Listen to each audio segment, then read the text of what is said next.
was an old man, and he was a shoemaker, and he'd been the best shoemaker that had ever lived. And when it came close to Christmas time, when the snow was falling down, he'd always thought that this would be a time when he could make the best shoes. For he would cut at the leather, he would stitch it, and he would hammer it. But his shop was not in the middle of town, and fashions changes, fashions do. And not so many people were coming close to his shop. And now all he had in all of this world was one last piece of leather. I've told you already, he was old, very old. And he cut the pieces of leather and laid them upon the table, but he was not going to hammer or stitch this night. And he left them, and up the stairs he went. And he went to his bed. And when he was asleep, he could not believe it the very next morning, for when the sun arose, there on top of the table were not one, but two shoes.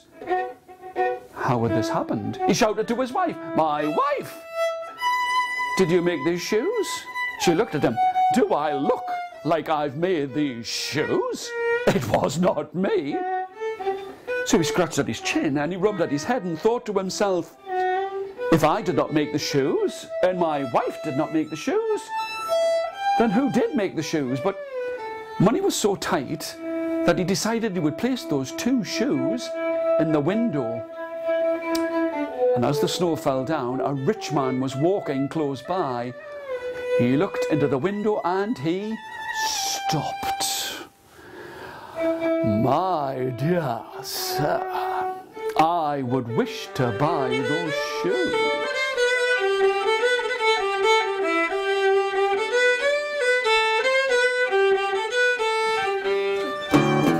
Jingle bells, jingle all the way.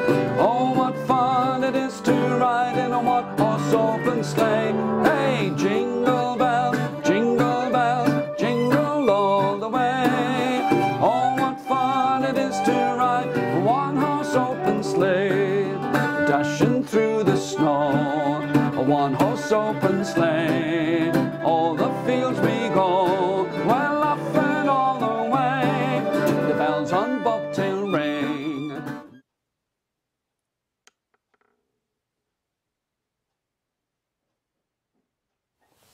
There were two old ducks, and all they wanted in all of this world was to have, well, count with me, 1, 2, 3, 4, 5 little ducklings.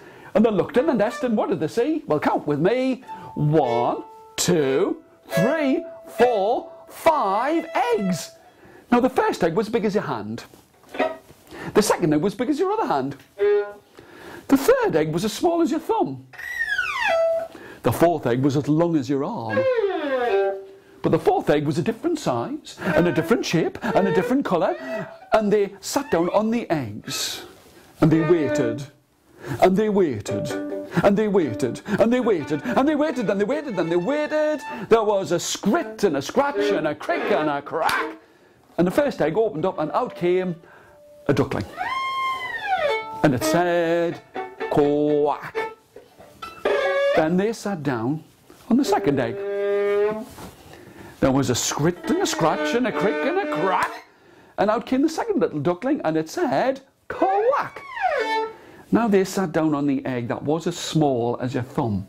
And they waited, and they waited, and they waited, and they waited, and they waited, and they waited, and they waited. There was a scrit and a scratch and a crick and a crack. And out came the smallest little duckling that you ever did see. But it had a very big voice. And it didn't say quack, it said quack. So the first duck said quack. The second duck said quack. But the third duck said quack.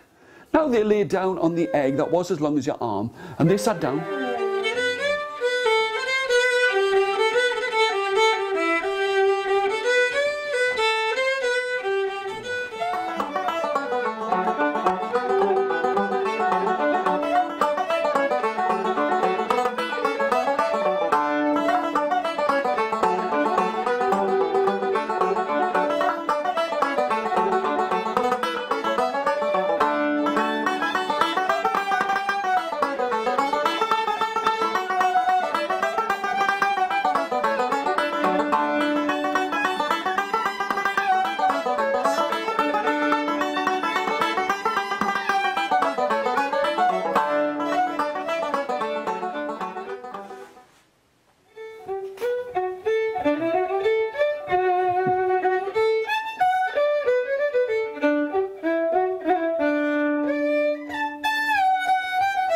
If anyone kept Christmas the best, it was Sir Clegius.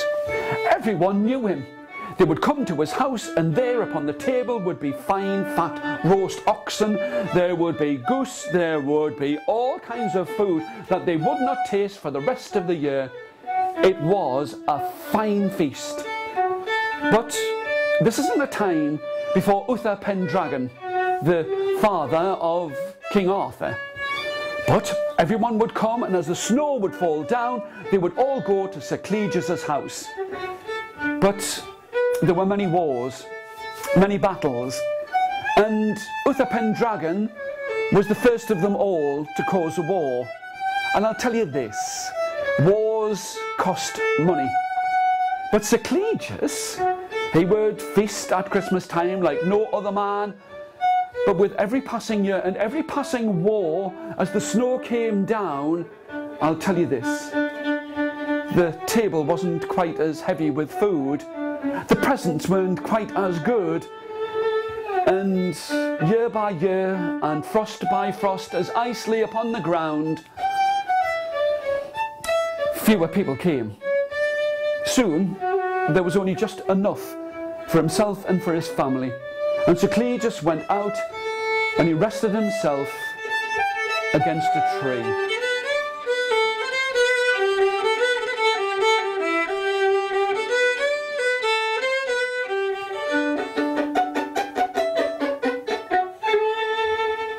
It was the night before Christmas, and all through the house not a creature was stirring, not even a mouse.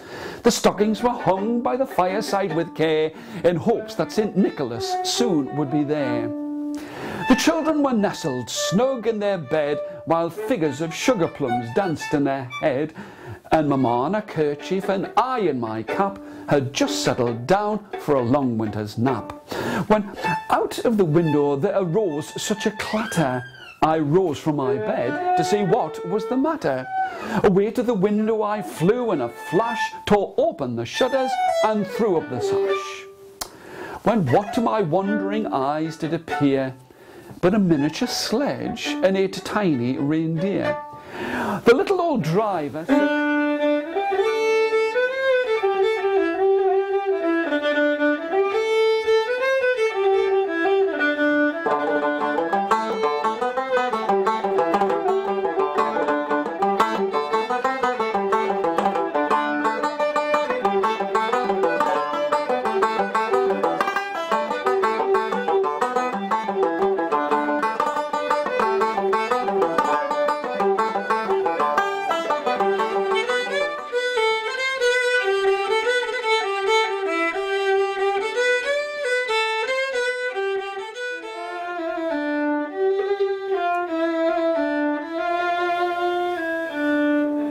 in Russia.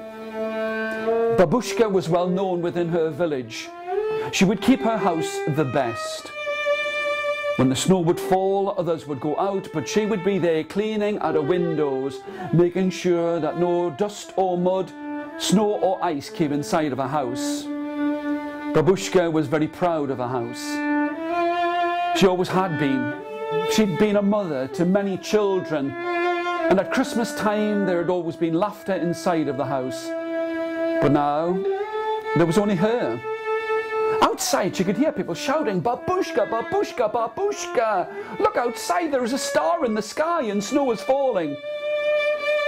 But all Babushka could think of was, if she was to go outside, then she would bring mud inside of the house. Everyone shouted, "Babushka, Babushka, Babushka! Look outside, there is snow upon the ground."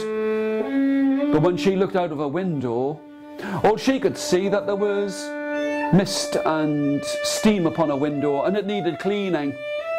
And after she'd cleaned the house from top to bottom, she sat herself down upon a chair by the side of a fire, and she slept and she dreamt. But you couldn't believe it, because in the middle of the night, at the coldest part of the night, there was a great knock upon the door. Not just one knock, not just two, but 3 great knocks upon the door, and the door creaked open. And all the while Babushka just thought, these people from outside, I do hope they don't want to come in and tramp all of that ice and snow and place it upon my hearth. But she could not believe her eyes, for when she looked outside, she saw that there were not one, not two, but 3 kings dressed in fine clothes. Babushka, babushka, babushka. We have travelled far.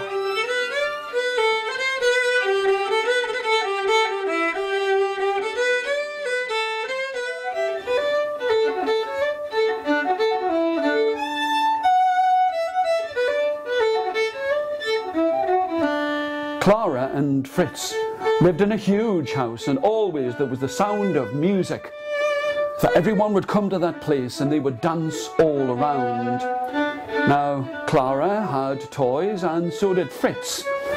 And all of these toys had been made by Herr Drosselmeyer. Herr Drosselmeyer was a magical man with magic in the tips of his fingers to make toys for every child.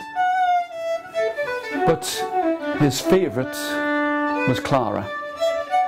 And now, as it got closer and closer to Christmas, Clara and Fritz, they put all of the lights and the candles upon the Christmas tree, and they waited as one by one their mother and father's friends came to the house for a fine feast and a dance, a ball, inside of the great ballroom, and the music would play and everyone would dance this way and that. And Clara and Fritz would be allowed to sit upon the staircase, their legs dangling between all of the bars, and they would look down and see the fine clothes that all of the friends of their mothers and father, how they would look, how they would dance. But they weren't really interested in all of the finery, all of the way that anyone would dance. All they could wait for was Herr Drosselmeyer. All of the children of all of their mothers and fathers' friends were sitting upon the stairs, waiting, expectant, hoping that Herr Drosselmeyer would come. And then there was a knock upon the door, and it was almost as if the music got quieter and quieter, and they could see a shadow upon the door, a tall hat upon his head, broad shoulders, a patch upon one eye, and the door creaked open, and there he stood, Herr Drosselmeyer. My friends, all of my friends. And the children flocked around him. I'll tell you something. He gave out presents to all of the children.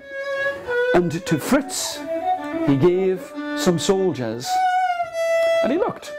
He'd given a prize to a girl here, he'd give a present to another boy here, and then he looked and said, I have no more presents left.